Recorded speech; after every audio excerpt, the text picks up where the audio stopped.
Hello, my friends, to the Algorithms and Olympiad track at WiByte. In this track, we are going to study algorithms in detail, starting with this first set of algorithms related to numbers in this project called Fun with Numbers. Now, as we know, algorithms are basically a step-by-step process to solve a given problem. Now, it's understood that this is not a very trivial process. It requires some thought. It requires us some kind of planning to kind of come up with a step-by-step systematic process that can be used again and again to solve a problem. Now, the problems we deal with here in computing are based on, let's say, logic, mathematics, data, and so on. So you can say that algorithms are like a step-by-step way to manipulate and analyze data. And then, there are related data structures. We have already seen quite a bit of this. Typically, we do this using a programming language. In this case, we are going to use Python, because Python is something we're quite familiar with and is a great language to learn in general. When it comes to any algorithm, right, any algorithm that we're looking at, we must make sure that it is correct. Now, in fact, this in my mind is non-negotiable, because fundamentally the algorithm is being used to solve a problem and it must solve it correctly. Now, in this case, correct means basically that the result should be correct. The algorithm should not, let's say, end up in an infinite loop, or it should not be like, for some outputs, it doesn't work properly or something like that. So basically it has to be correct. And again, we have seen this before, but as it turns out, and as we are going to see vividly as we go forward, being correct is not the only consideration. In fact, algorithms also need to be efficient. And the need for this efficiency is felt the most when we realize that the size of the computation is becoming large. Yeah, you might say that, okay, look, there are really, really fast machines today, and why should I bother, right? Because they can do things really, really fast, right?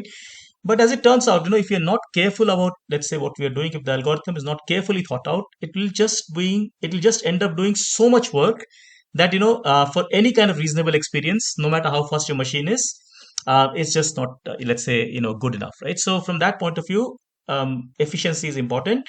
And one way to think about efficiency, and this is really quite powerful, right?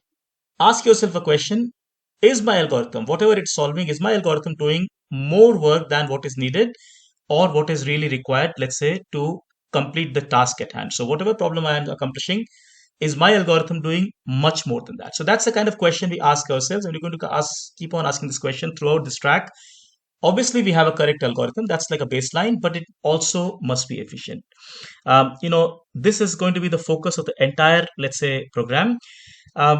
Starting with, let's say, this set of problems that we are going to look at today in this set of videos. Basically, we are going to look at algorithms related to numbers. Specifically, we look at, let's say, how do we determine a number being a prime or not? So checking if a number is prime. Prime numbers are those numbers that have only two factors, one and the number itself. We can have another problem related to this, which is to say, okay, look, I want to find all the primes till a certain number. And then we are going to look at the GCD problem, which is the, let's say, greatest common divisor or highest common factor of, say, two numbers, the largest number that divides both of them. And furthermore, as a bonus, as an exploration, we are going to look at exponentiation, because these are very interesting problems. The reason I've chosen them here is because, remember, our focus is algorithms. We are interested in seeing how we can use these operations correctly, how we can do these operations correctly and efficiently, even for large numbers. So, we're not going to get too much into the mathematical aspect of it. Obviously, mathematics is important. This whole thing is based on mathematics, but our focus is algorithms, and we are going to see, look, how can I do this nicely? And as it turns out, for all of these problems, there's a, let's say, a simple method, a first cut method, which is what we call the naive algorithm. And then there is, let's say, a more smarter method, which is significantly more efficient than the simple method. So that's what we're going to sort of quantify through these videos and, through these projects, right? Before moving forward, let me just define a term called the naive algorithm. Now, the word naive itself means, I checked the dictionary, and naive means showing lack of experience, wisdom, or judgment. As far as we are concerned in the study of algorithms, the word naive is used to represent algorithms that are, let's say, the first thought. So you look at a problem and the very first thought that comes to you is a naive algorithm, most likely.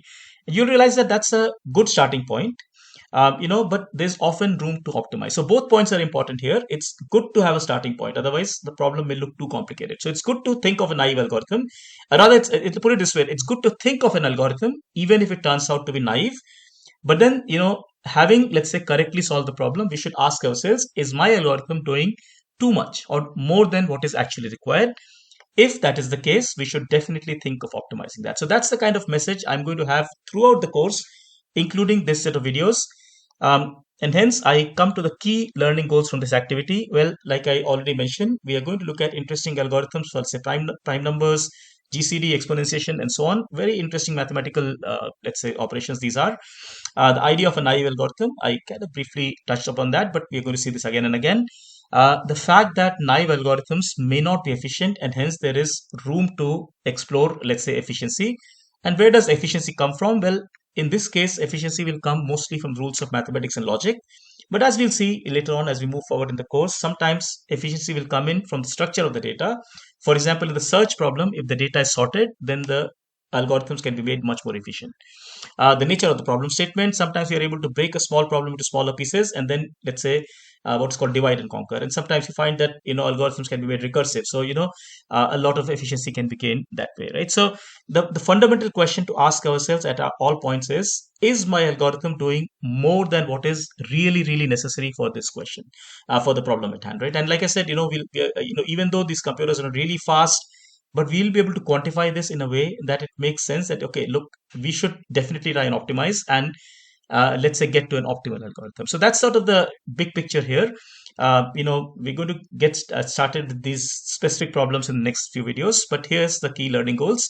I hope you'll find this interesting and useful in your programming journey. WiByte's Algorithms and Olympiad track is a very, very interesting program we have created for our students.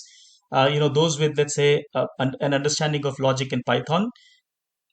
WiByte's Algorithms and Olympiad track is a really interesting track we are creating for our students to go deeper into algorithms and get a better understanding of computer science and computing in general. Look at our website, www.wibyte.in, to explore more, and have fun. Take care. Thank you so much. Bye bye.